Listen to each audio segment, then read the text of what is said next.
আল্লাহু আকবার, আল্লাহু আকবার, লা ইলাহা ইল্লাল্লাহ, আল্লাহু আকবার, আল্লাহু আকবার, ওয়ালিল্লাহিল হামদ।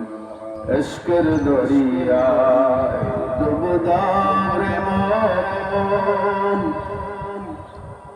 দেখবে নবীজির দিদার,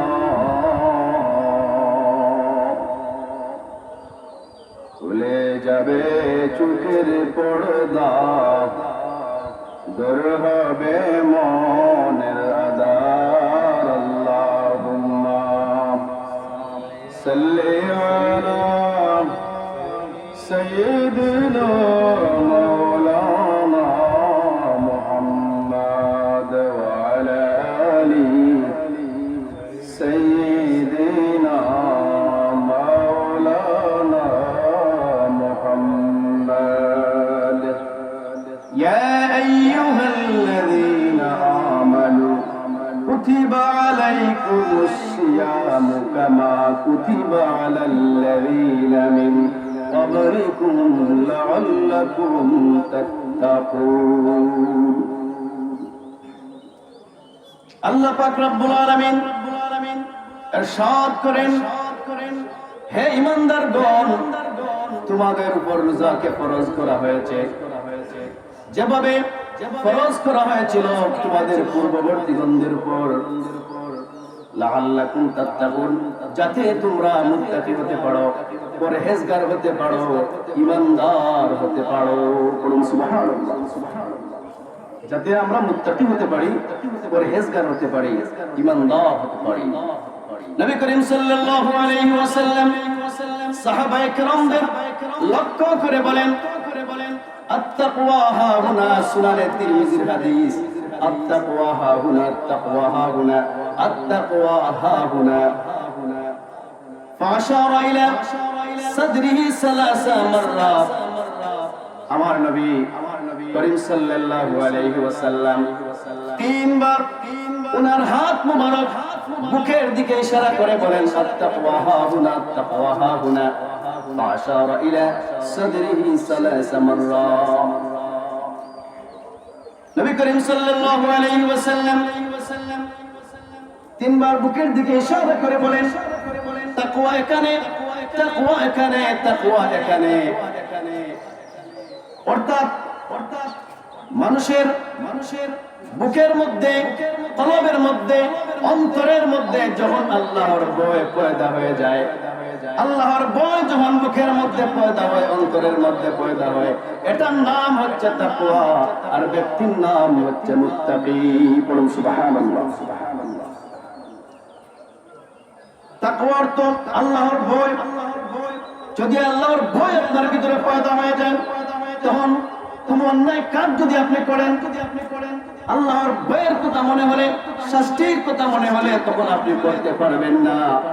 এজন্য আল্লাহর ভয় যদি আপনার ভিতরে পয়দা হয়ে যায়, এজন্য অন্যায় করতে পারবে না। ভয় পয়দা হওয়ার কারণেই তো আমরা রমজান মাসে দরজা বন্ধ করে আমরা যদি রোজা ভাঙতে পারি, তারপরেও আল্লাহকে ভয় করে আমরা রোজা ভেঙে দেই নাই। সুবহানাল্লাহ। হাজিরিনে কেরাম, মুসলমানদের অন্তরে তাকওয়া পয়দা হয়ে গেলে, যদি আপনার ভিতরে তাকওয়া পয়দা হয়ে যায়, আল্লাহর ভয় পয়দা হয়ে যায়, তাহলে আপনি দুনিয়াতেও নাজাত পাবেন, আখিরাতেও আপনি নাজাত পেয়ে যাবেন। সুবহানাল্লাহ। হাজিরিনে কেরাম, এজন্য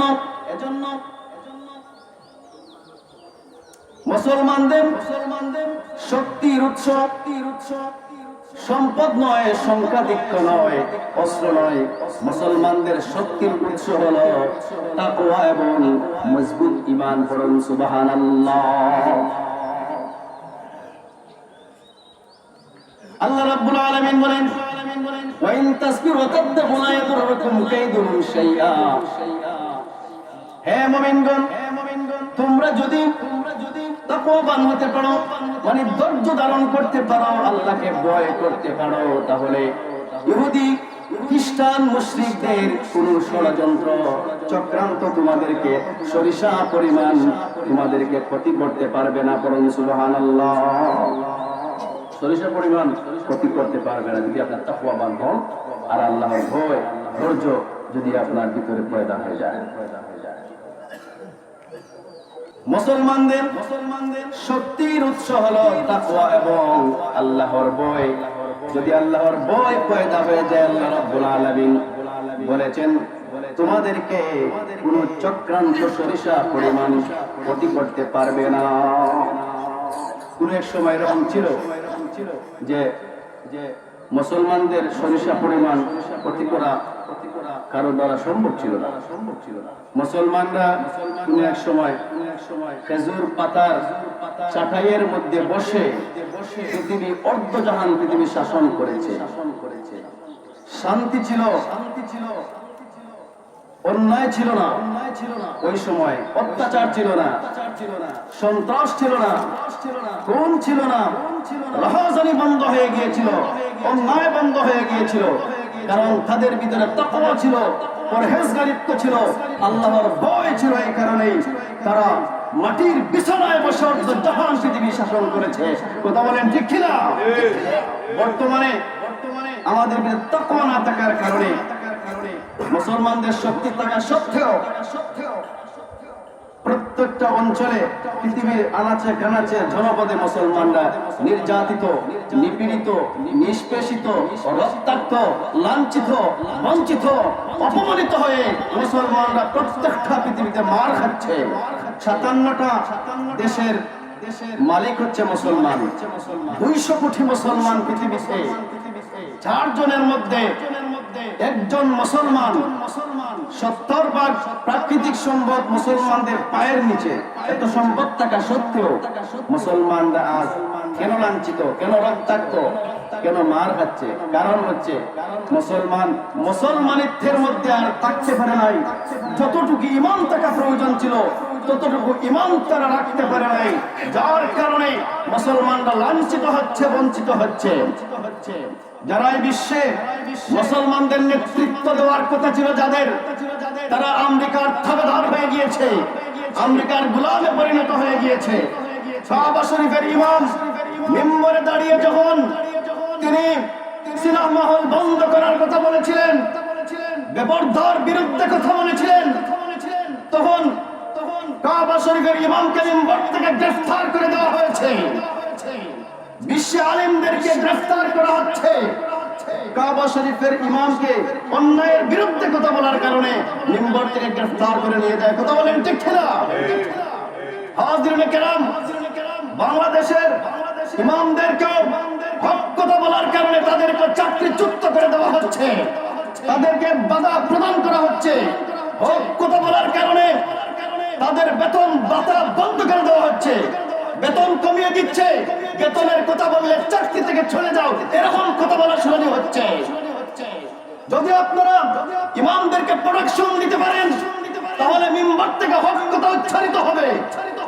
সুদখোরের বিরুদ্ধে কথা বললে সুদখোর ইমামদের বিপক্ষে চলে যায়, ঘুষখোরের কথা বললে ঘুষখোর শত্রু হয়ে যায়, বেইনসাফকারীর বিরুদ্ধে কথা বললে বেইনসাফকারীর বিরুদ্ধে চলে যায়।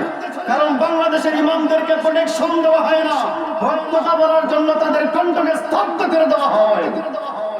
কারণ যতদিন পর্যন্ত এই বিশ্বের পবিত্রতম স্থানে, পবিত্রতম চেয়ারে, ইনসাফের চেয়ারে প্রথম পেছার মতো গাঁথি মেরে যারা শয়তানরা বসে আছে, যতদিন পর্যন্ত এদেরকে গান ধাক্কা দিয়ে ওই পবিত্রতম দায়িত্ব থেকে যদি সরিয়ে না দেওয়া হয় এবং পরহেজগার ইমানদার মুত্তাকি বান্দাদের বসিয়ে না দেওয়া হয়, ততক্ষণ পর্যন্ত বাংলাদেশ গ্রাম অঞ্চল বিশ্বের আনাচে কানাচে শান্তি আসবে না। কথা বলেন ঠিক কিনা?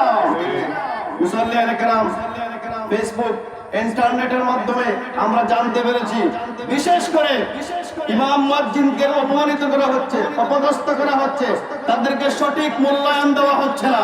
এর একমাত্র কারণ হলো কমিটি নিয়ে অসুবিধা হচ্ছে, যারা কমিটি নিয়ে পরিচালনা করছেন, বেশিরভাগ মানুষ ইসলাম সম্বন্ধে জানে না, বেশিরভাগ মানুষ মসজিদ পরিচালনা করার সম্বন্ধে জানে না, ইমাম মুয়াজ্জিনের মূল্যায়ন সম্বন্ধে জানে না, মসজিদ কিভাবে চালাবে সেই ইসলামিক জ্ঞান তাদের মধ্যে নেই। কথা বলেন ঠিক কিনা? দুনিয়াদারিত্ব জ্ঞান থাকতে পারে, সালিশ ব্যক্তিত্বের জ্ঞান থাকতে পারে, কিন্তু মসজিদের জ্ঞান থাকতে হলে তোমাকে পরহেজগার হতে হবে, ইমানদার হতে হবে, মুত্তাকি হতে হবে, আপনাকে সচেতন থাকতে হবে সঠিকভাবে মসজিদ পরিচালনা করছি কিনা, ইমাম মুয়াজ্জিনদের সঠিকভাবে আমরা বেতন ভাতা দিচ্ছি কিনা, কতটুকু সময় উপযোগী তাদের বেতন বৃদ্ধি করা হচ্ছে কিনা, এটাই তোমাদের দায়িত্ব। মুসল্লিয়ানা কেরাম বেশিরভাগ আমরা আমাদের মসজিদ কমিটি অত্যন্ত ভালো, কিন্তু বেশিরভাগ আমরা কমিটি সম্বন্ধে আমরা যখন জানতে পারি, অনেক আমাদের বন্ধু বান্ধব বা অনেক মসজিদের কমিটিরা দুঃখ প্রকাশ করেছেন যে বাংলাদেশের বেশিরভাগ কমিটি হচ্ছে সাধারণ কিছু মানুষ, সাধারণ কিছু মহল যাদের ইসলাম সম্বন্ধে জ্ঞানী নেই, যেই কারণে পরহেজগারিত্ব কারোর মধ্যে নেই, তাকওয়া বান্দা নেই, যেই কারণে প্রত্যেকটা গ্রামে গ্রামে মসজিদ কমিটি নিয়ে ফিতনা হচ্ছে, মসজিদ কমিটি নিয়ে ঝগড়া বিবাদ অশান্তি হচ্ছে। কারণ হচ্ছে আল্লাহর নবী ইরশাদ করেছেন কিয়ামতের আগে এই পবিত্রতম ভালো ভালো স্থানে তারাই বসবে, যারা অযোগ্য ব্যক্তিরা বসবে, তখন এটা হচ্ছে কিয়ামতের আলামত। কথা বলেন ঠিক কিনা?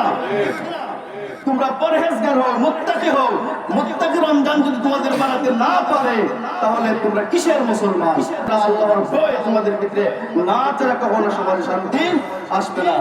আল্লাহু আকবার, আল্লাহু আকবার, লা ইলাহা ইল্লাল্লাহ, আল্লাহু আকবার, আল্লাহু আকবার, লিল্লাহিল হামদ।